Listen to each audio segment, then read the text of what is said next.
கழுவி காய வச்சு ரவை அளவுக்கு இந்த பாருங்கள் மிக்சியில் உடச்சிருக்கேன். இதனால் ஒரு டம்ளருக்கு 3 டம்ளர் நம்ம தண்ணி ஊற்றலாம். பாத்திரம் வச்சு எண்ணெய் ஊற்றிருக்கேன். ஒரு காஞ்ச மிளகா போடுறேன். பச்சை மிளகா 1 அதையும் போட்டுடலாம். கடுகு கொஞ்சம் நல்லா வெடிக்கிட்டோம். கருவேப்பிலையும் மல்லிக்கீரையும் வெங்காயம் பெரிய வெங்காயம் 1 கட் பண்ணது அதிலே போட்டுருவோம். உப்பு தேவைக்கு ஏற்றது அதையும் போட்டு நல்லா அப்படியே கிண்டி விடுவோம். வெங்காயம் இந்த அளவுக்கு வதங்கிடுச்சு. தண்ணி ஊற்றிடலாம். 1 டம்ளர் ரைஸ் மாவுக்கு 3 டம்ளரு தண்ணி. இது ரைஸ் நின்று வேகணும்.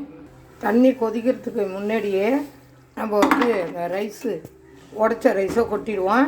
இதே மாதிரி இங்கே பாருங்கள் முட்டை அடிக்கிறது இதே மாதிரி இதில் கிண்டுனா கட்டி பிடிக்காத இருக்கும். தண்ணி வற்றி போய் இந்த மாதிரி பொறியாக விடும். அடுப்பை சிம்மில் வச்சுட்டு டம்மில் விட்டுருவோம். மூடி போட்டேன். அடுப்பை சிம்மில் வச்சுட்டேன். 5 நிமிஷம் ஆயிடுச்சு. திறந்துட்டேன். ஆஹா, உப்புமாவே தோற்றுரும். அதை விட சூப்பராக இருக்குது ரைஸ் உப்புமா.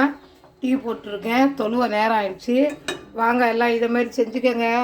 ரைஸ் உப்புமா சாப்பிட வாங்க. சட்னி வச்சுக்கலாம். சர்க்கரை தேவையில்லவங்க சர்க்கரை வச்சு தொட்டு சாப்பிட்லாம். லைக் பண்ணுங்கள், ஷேர் பண்ணுங்கள், கமெண்ட் பண்ணுங்கள். எவ்வளோ சூப்பராக இருக்குது.